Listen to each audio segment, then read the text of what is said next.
The island of Sodor, its people, history, and railways. The Reverend Wilbur Awdry and George Awdry. Part 1. The Beginning. Sodor Discovered.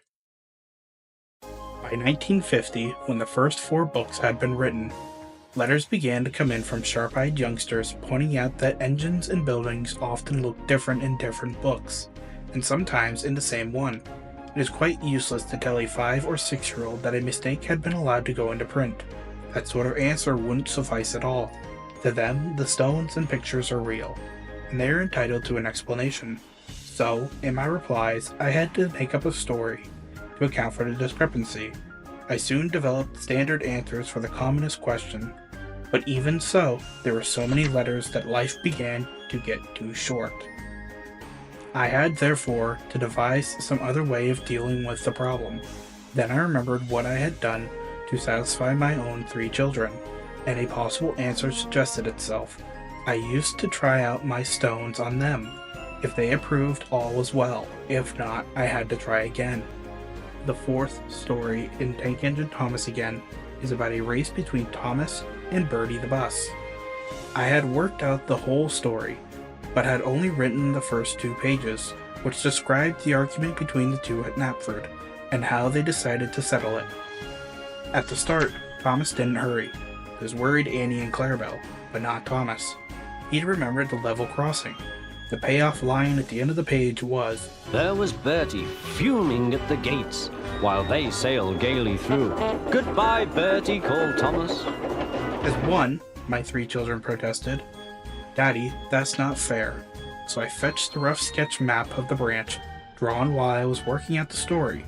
This didn't convey much to them, so I redrew it there and then with colored ink and crayons, giving little pictures of Thomas and Bertie and the hazards each would have to face. We counted them up and saw that there were 6 for each, and they agreed it was fair after all. I still have that map, and it was reproduced on page 154.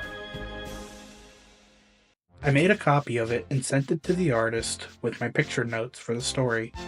He did find it really helpful. This encouraged me to hope that if I could find a suitable location for the Fat Controller's railway and map it, I could, so to speak, standardize the scenery at any given spot, and so avoid any more troublesome questions on that score. But the great question was, where?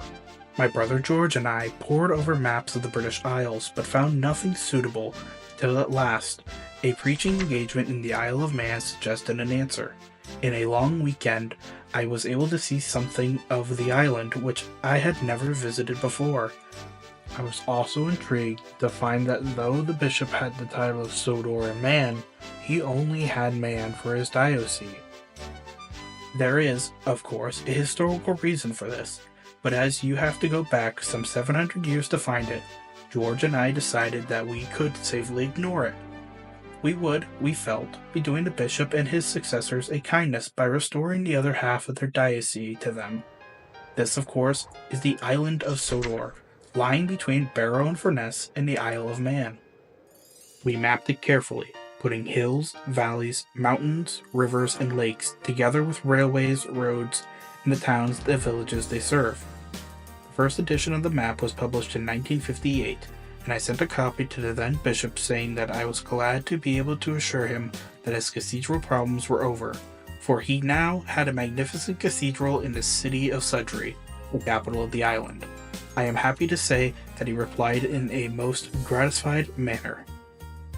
Once we had started to develop Sodor, we found we had begun something of an absorbing interest, without which the subsequent books in the series could have never been written convincingly. Railways serve towns, villages, and industries, and while place names are wrapped up in geography and/or history, the setting of industry depends largely on geology. The result was that before long we found ourselves evolving a political, social, and economic history of the island. To do this, we had to delve into Irish, Scots, Norwegian, Icelandic, Manx, and English history, besides discovering subject sources of our own. The work combines the activities of historical characters and events with fictitious ones in what we hoped is a convincing way. There are, of course, many gaps, still to be filled in spite of the extensive further research needed to complete this volume. We have enough material for 2 different lectures on the railways of Sodor and another on pages from Sodor history. These lectures are always delivered seriously, as if a learned subject.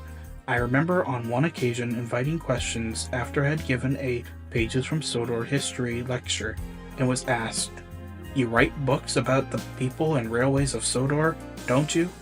"Yes," I answered. "Well," he went on, "aren't you putting yourself in danger of being sued for libel